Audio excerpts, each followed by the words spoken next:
Fishing beats a good day of anything else. Hey, what's up everybody? The Fish Tank Guy here, and today I am coming at you with the long-awaited final, maybe final, 10-gallon sump series video where I show you the 10-gallon sump plumbed into my display tank along with the entire setup. Alright, so let's check it out. Here we are. Here's our 10-gallon sump that we created earlier in this series. I have made really no modifications to anything that I did before. I made a few additions, obviously, and I will take you through those. I'll take you through the whole setup and show you how everything works, okay? So in the first chamber, we've got our Aquatic Life 115 mini protein skimmer. It's actually full. I need to get it emptied, okay?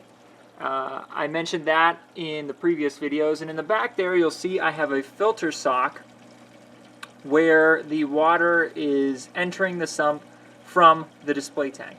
Okay? So, in the middle chamber we've got our refugium, our heater, some live rock rubble, some Cheeto, got our baffles, and then on the right hand side we have a return pump. Okay? I'm getting a weird whistling noise. Oh, it must have just been something vibrating. Okay, now some of the other additions that I didn't talk about earlier. I have some small acrylic, small pieces of acrylic on top of the tank. I have a small LED light for the refugium. I have a piece here, and I have a piece over here. Now the reason I put those pieces of acrylic on the sump, it's basically just in an effort to cut down on the amount of evaporation. Since the back of my cabinet is open and the sump doesn't have a lid on it, the water evaporates out of the system very quickly. So I wanted to try and cut down on that a little bit, and that's why I added those acrylic pieces. Okay?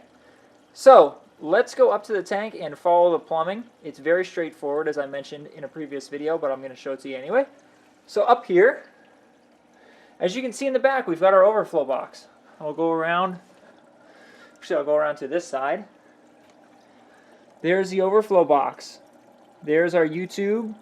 A siphon has been established that is pulling water out of the overflow box into the back portion of the overflow box, which then enters into the PVC pipe that you see right there and into the sump.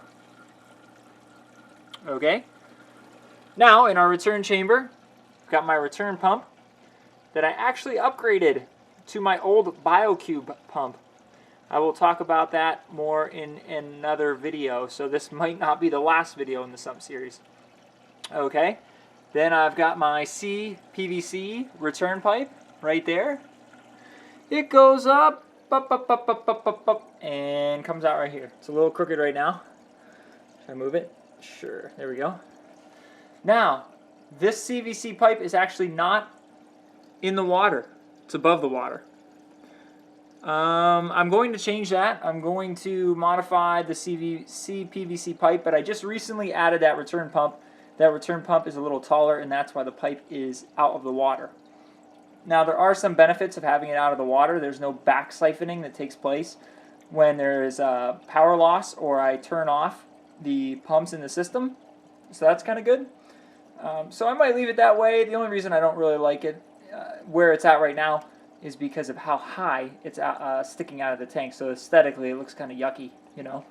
But in conclusion, we've got our display tank, and beneath we've got our 10-gallon sump. Pretty straightforward setup. Got the water moving from the display tank right into the sump. There are no splits in that pipe. It goes into the first chamber. The protein skimmer grabs some of that water and cleans it up a little bit.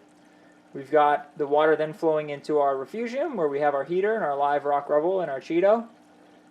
And into the third chamber where our return pump pumps it back up into our CVC pipe that goes into our display tank. So, for those of you who've been asking for this video, I really appreciate the interest, and I'm glad that the Sump series has been helpful for you. I will try to create some more videos if you guys have any additional questions. I know some people are asking me questions about the overflow box, how well it works, if I could do a little review of it, which I will do. And if there's anything else that you'd like to know, please just, comment below. Give me your feedback, any opinions you might have.